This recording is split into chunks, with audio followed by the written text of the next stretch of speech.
ऊपर वाले का नाम लेकर शुरू करते हैं आज का वीडियो। आज का वीडियो रियल एंटरटेनमेंट चैनल से लिया गया है। चौधरी जी आजकल सिंध में गरीब और बेबस हिंदुओं के पास हैं, जो कि बाढ़ के बाद उनके घर उजड़ जाने के बाद ना सरकारी सहायता पहुंची है, ना हिंदू कम्युनिटी जो दुनिया में बहुत आराम से रह रही है, बहुत पैसे वाली है, बहुत सफल है, उनकी तरफ से कोई सहायता पहुंच पाई है। हिंदुओं के जो मंदिर है वो अथाह पैसों से भरे होते हैं, लेकिन उसमें से 1 रुपया भी शायद उन तक नहीं पहुंचा है, या पहुंचा भी होगा तो देखते हैं वीडियो में क्या बताते हैं। लेकिन चौधरी जी ने अपना सकारात्मक प्रयास दिखाया है। उनका स्थिति देश को, पाकिस्तान को और दुनिया को दिखाने की कोशिश की है, और साथ ही उन्होंने अपने जेब से भी पैसे निकाले हैं और उन बच्चों तक खुशियाँ पहुंचाई हैं, सहायता पहुंचाने की कोशिश की है, और उन्होंने हमसे भी मदद मांगी है। हमें घरों से निकलना चाहिए और देखना चाहिए। जब हम लोगों में अवेयरनेस लाएंगे, मैं इनसे बात करूंगा, ये आगे किसी से बात करेंगे, एक से एक अवेयरनेस बढ़ेगी। और गवर्नमेंट की जिम्मेदारी है, खुदारा उनकी तरफ देखो। वो हिंदू बाद में, वो सिख बाद में, वो ईसाई बाद में, पाकिस्तानी इंसान पहले हैं। हम इंसानियत के तौर पर हमें देखना चाहिए, और उतना ही पाकिस्तान मेरा इनका है जितना उनका है। इसलिए उनके साथ मतलब अगर ऐसा सलूक किया जा रहा है, खराब सलूक है, तो ना किया जाए। हाँ, ना किया जाए। बिल्कुल हमारे यहाँ भी है, हम इसकी फेवर में नहीं है। ठीक है। और हिंदुओं के साथ ऐसे अगर होगा तो ऐसे मुसलमान भी हैं, वो उनके खिलाफ चले जाएंगे, मुस्लिम के खिलाफ चले जाएंगे, एहतजाज कर सकते हैं उनके भी। ऐसी कोई बात नहीं है। बहुत शुक्रिया, अच्छा लगा इनसे बात करके। इनकी जो राय थी, ओपिनियन थी, आप तक पहुंचाई। आइए मजीद किसी से बात करते हैं। अस्सलाम वालेकुम। वालेकुम अस्सलाम। आपका नाम? इशफाक अब्बासी। इशफाक साहब क्या करते हैं? जी मेरा पोल्ट्री का कारोबार है। ठीक है, बिजनेस करते हैं पोल्ट्री का। मुझे सीधा सवाल है और उसका जवाब देना है। हिंदुओं के लिए मैं डोनेशन इकट्ठी कर रहा हूँ, हिंदू पाकिस्तानी हिंदुओं के लिए, मिनॉरिटीज़ के लिए। क्या आप वो पैसे देंगे हमें? बिल्कुल देंगे, क्यों नहीं देंगे। ठीक है, पैसे देंगे। आपको लगता है कि पाकिस्तान में जो हिंदू कम्युनिटी है उनके लिए भी उतनी ही फैसिलिटीज़ मौजूद हैं जितनी मुसलमानों के लिए मौजूद हैं? बिल्कुल, वो भी तो इंसान है ना भाई। वो भी तो हमारे इधर पाकिस्तान में रह रहे हैं ना। हमारे दिल में तो हिंदू हो, उनके लिए भी उतना ही प्यार है जितना हम मुसलमानों के लिए रखते हैं। हम इंडिया वाले थोड़े मुसलमान हैं या हिंदू हैं जो उधर नाजायजी कर रहे हैं मुसलमानों के साथ। हमारे तो भाई हैं इधर, हम उनके साथ भाई बंदी में चलते हैं। अब आपने बात ऐसी की है कि हम इंडिया वाले थोड़े हैं जो मुसलमानों के साथ नाजायजी कर रहे हैं। इंडिया के मुसलमानों की अगर कंडीशन देखें और अगर पाकिस्तान के हिंदुओं की कंडीशन देखें, तो शायद ज़मीन आसमान का फ़र्क होगा। यहाँ पर आप कोई एक हिंदू बता दें, कोई एक, मतलब आप कहें कि यार वो बंदा है, रोल मॉडल है पूरे पाकिस्तान में, वो कोई किसी भी उसका डिपार्टमेंट हो, बिजनेस से हो, पॉलिटिशियन हो, या कोई भी हो, कोई एक बता दें, एक नाम।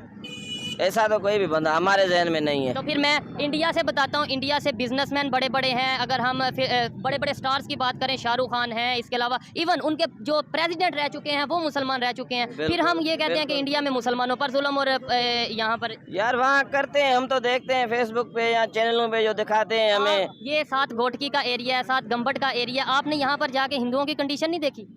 मैं तो समझ रहा हूँ किसी के साथ कोई नाजायजी नहीं है। अच्छा जी, आप नाजायजी की बात हो रहा है, हालत खराब होने की बात हो रहा है। मैं ये नहीं कह रहा कोई तो इस टाइम सारे सिंध सूबे की ये हुई पड़ी है। सारे सिंध सूबे की ये हालत हुई पड़ी है। इसमें मुसलमानों के भी घर। किसकी जिम्मेदारी है? ये गवर्नमेंट की? गवर्नमेंट की नाअहल ही है ना। नाअहल गवर्नमेंट है, हम तो गवर्नमेंट को नाअहल ही करार देंगे। ये बात थोड़ा ही है। तो हम फिर कहते ये हैं कि बर्मा में मुसलमानों पे जुल्म, फ़लस्तीन पे वहाँ पे जुल्म, और पता नहीं कभी कश्मीर का नाम लेते हैं, कभी इंडिया का नाम। अपने घर में अपने सिंध को क्यों नहीं देखते? तो यहाँ भी ये सारे अवाम को मार दें, बर्मा वाला काम कर दें, और क्या करें। हुकूमत जब इन अंधों की होगी, हुक्मरान ऐसे होंगे तो क्या होगा। अवाम तो बेचारा किसके पीछे भागे? कभी पीपल्स पार्टी के पीछे भाग रहे हैं, कभी नून लीग के पीछे भाग रहे हैं, कभी नियाजी के पीछे भाग रहे हैं। ये तो हमारा अवाम बेवकूफ़ है जो खुद उनको कुछ नजर नहीं आ रहा, और ये हुक्मरानों के पीछे क्या दे रहे हैं। हुक्मरान दे क्या रहे हैं? ये सवाल है। अपना कमाना है, अपना खाना है, कोई फाके काट रहा है। कोई गवर्नमेंट क्या दे रही है किसी को? टैक्स इतने बड़े हो गए। कोई बंदे तो ऐसे भी हैं जो एक टाइम का खाना खा रहे हैं, एक टाइम ऐसे ही सोए पड़े हुए हैं, बेघर सोए पड़े हुए हैं। किसी के पास घर नहीं है, छत नहीं है रहने के लिए। ये पाकिस्तान है, हम इस पाकिस्तान से अल्लाह जानता है डूब मरे वो बेहतर है। देख लें जी, ये पाकिस्तानी हैं और इनके ये जज्बात हैं, और उनके ये जो बात है कि अवाम सोई, अवाम कैसे जागेगी? देखें, हमने पाकिस्तान में ही रहना। यहाँ की अवाम हिजड़ा है, अवाम नहीं है, सीधी बात है। ये हुक्मरानों के पीछे ये इतनी सख्त बात नहीं हम करेंगे। खैर, आपकी जो राय थी वो मैंने आप तक आगे पहुंचाई। आइए मजीद किसी से बात करते हैं। अस्सलाम वालेकुम। वालेकुम अस्सलाम। आपका नाम? रियासुद्दीन। आपका नाम? फैयाद अहमद शेख। और आपका नाम? साद अली कासमी। ठीक है, मैं अभी लाहौर से आया हूँ। यहाँ पर सिंध के जो कंडीशन है, ख़ास तौर पे मिनॉरिटीज़ के हवाले से मैं वीडियोस रिकॉर्ड करता हूँ। मुझे सादा सा ये बताएं कि फ़्लड के बाद जो कंडीशन हुई, सबका नुकसान हुआ। यहाँ पर हिंदू कम्युनिटी, मुस्लिम कम्युनिटी जो भी थे, नुकसान हुआ। लेकिन हिंदू कम्युनिटी अभी भी रोड पर वो अपने झोंपड़ियाँ लगा कर बैठे हैं। क्या समझते हैं, उनको जो एड आई है, इंटरनेशनल लेवल की एड आई है, उनको मिली है या नहीं मिली? बिस्मिल्लाहिर्रहमानिर्रहीम।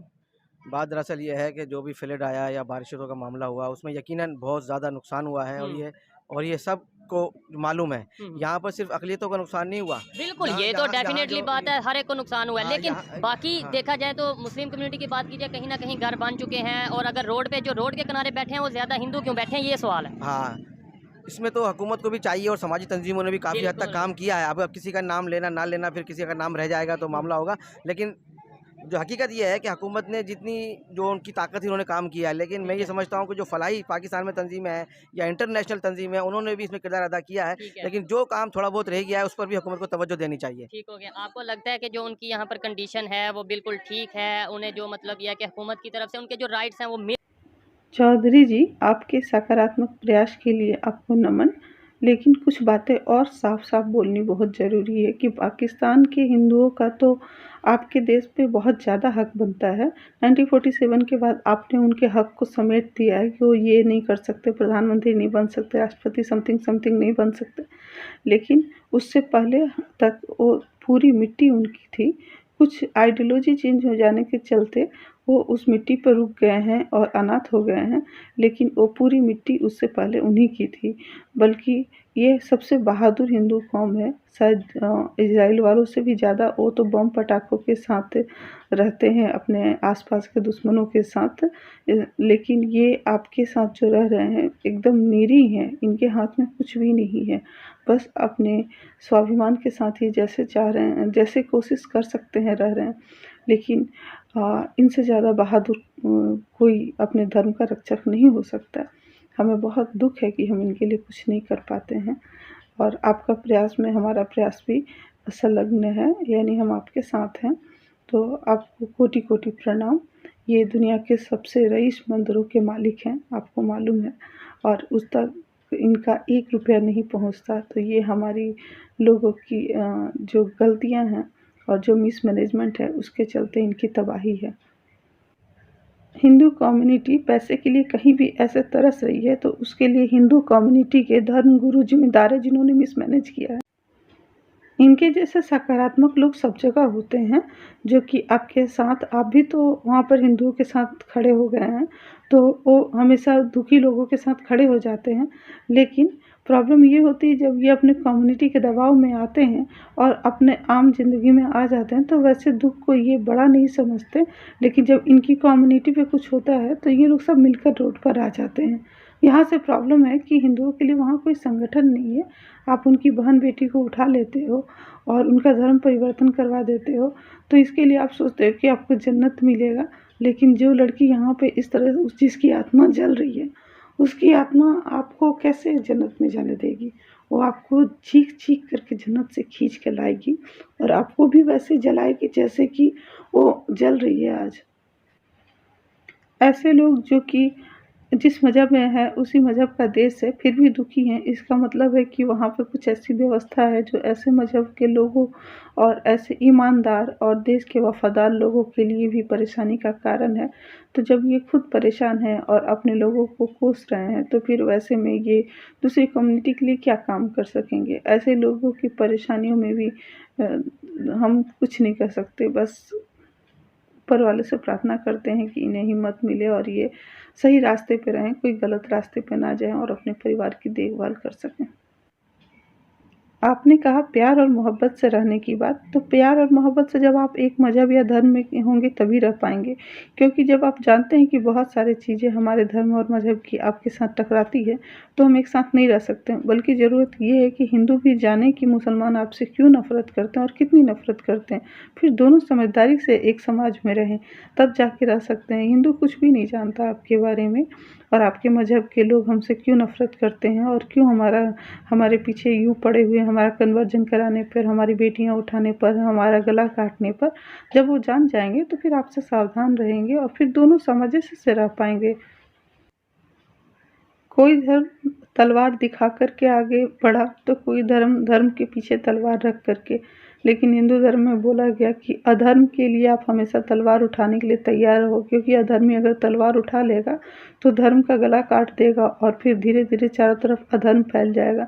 लेकिन सारी शिक्षा इन्हें याद है, धर्म मंदिर में दान देने की, मूर्तियों की पूजा करने की और तरह तरह के ढोंग करने की, लेकिन मेन शिक्षा ये भूल गए, क्योंकि मेन शिक्षा को करने के लिए पुरुषार्थ चाहिए, जो ये नहीं करना चाहते। तो ये हमारी कम्युनिटी की कमी है और इनके चलते ही इनकी दुर्दशा है।